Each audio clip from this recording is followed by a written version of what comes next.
Bonjour, je m'appelle Luc Bernier, je suis enseignant de théâtre à l'école secondaire Étienne Brûlé de la 7e année à la 12e année. Ce qui peut motiver un élève à poursuivre en théâtre, il y a plusieurs facteurs. D'abord, il y a ce qu'on appelle la passion.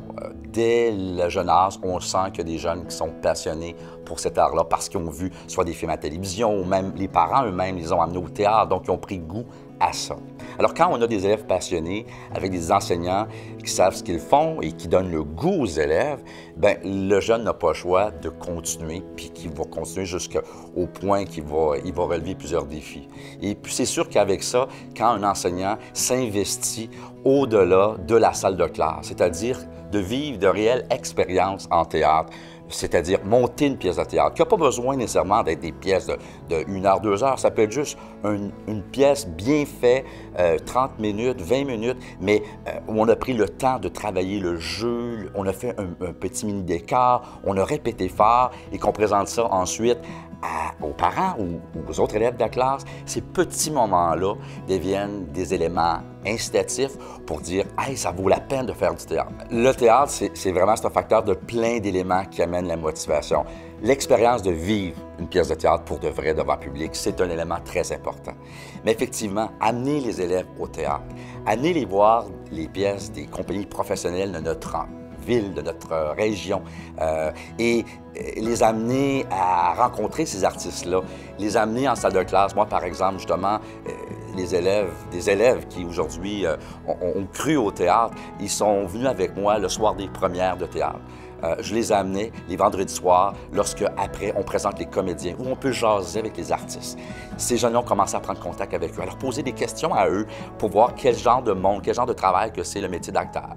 Et ensuite, j'amenais ces artistes-là en salle de classe, où là, il y avait ce rapport plus proche entre le spectateur et l'artiste. Alors moi, dans mon cours, par exemple, de 11e, 12e année, je commence déjà un peu à les mettre au fait sur les choix postsecondaires en théâtre. Pour les gens qui seraient intéressés à y aller. On sait très bien que ce n'est pas toute la classe qui est intéressée, mais il y en a sûrement un ou une qui voudrait bien y aller. Alors moi, premièrement, j'expose un peu où on peut aller après l'école secondaire, ici, par exemple, dans le cas d'Étienne Brûlé. Donc, par exemple, je leur expose les universités qui offrent des programmes de théâtre. Et en général, je le fais en français, parce que je suis là pour promouvoir la francophonie, promouvoir nos programmes qui sont très bien en théâtre dans nos universités ici ontariennes. Donc, où on peut aller. Ensuite, à part l'université, qu'est-ce qu'on peut faire? Ah ben là, on peut parler de la grande école, qui est l'École nationale de théâtre à Montréal, qui est un peu le rêve de tout jeune qui veut aller là. Et en plus de ça, bien, il y a aussi des conservatoires de théâtre. Donc, pour leur montrer que le théâtre, voici les écoles qui sont exposées, voici où ils sont situés, voici aussi un peu leurs différences dans la façon comment ils sont.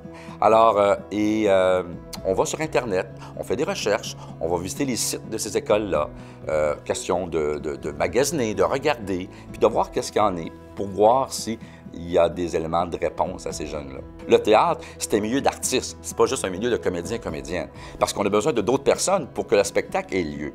Alors c'est là aussi qu'en classe, même on élabore, on étudie, on regarde toutes les autres professions travaillent dans le milieu théâtral, régisseur, costumier, maquilleur, scénographe, etc.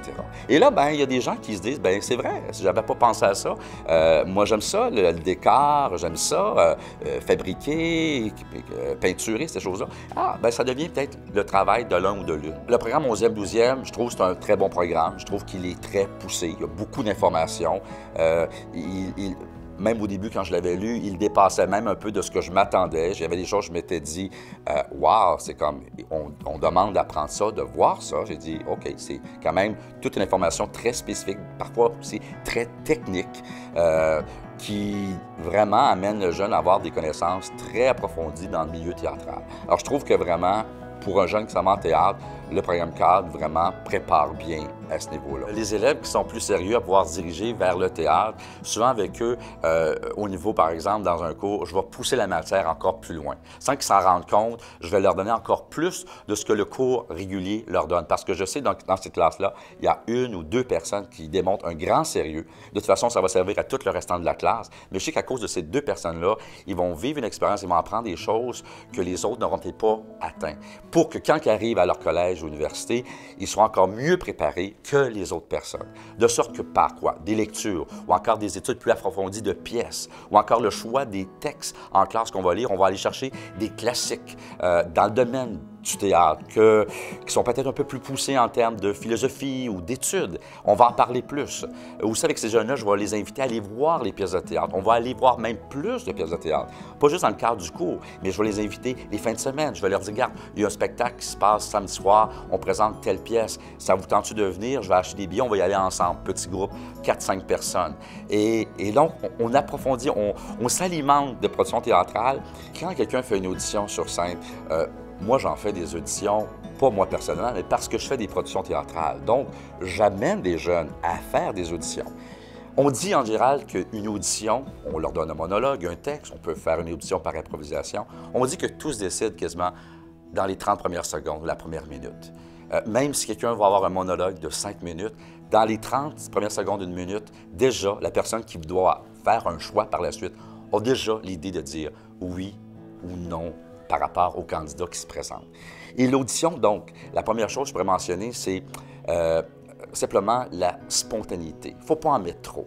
Et c'est ce qui arrive souvent. Des jeunes qui veulent trop montrer qu'ils sont bons, qui parlent fort, qui sont talentueux, qui sont passionnés. Dans le fond, le théâtre, c'est démontrer la vie, la réalité. Ça ne vaut pas la peine d'en mettre trop. On veut voir des gens vrais sur scène. Donc, c'est de rester soi-même avec ce qu'on a préparé. Alors, les compétences pour réussir en théâtre, ça demande vraiment d'abord de la rigueur, de la persévérance, parce qu'il y a beaucoup de travail. Ça demande du temps, beaucoup de temps pour toutes les heures de répétition. Ça demande aussi d'être capable de travailler en équipe, parce que c'est continuellement avec des nouvelles personnes, donc s'adapter aux changements. Aussi, faire place aux défis, aux risques. Il y a plein d'aventures qui nous arrivent dans une production. Un comédien qui décide d'arrêter, une situation qui fait qu'un élève devient malade. Donc, il faut continuer en sorte que, malgré tous ces facteurs-là, il faut être capable d'improviser ou trouver des solutions à ça. Et bien sûr, l'élément premier qui alimente tout ça, c'est la passion. Si quelqu'un est passionné, il va réussir.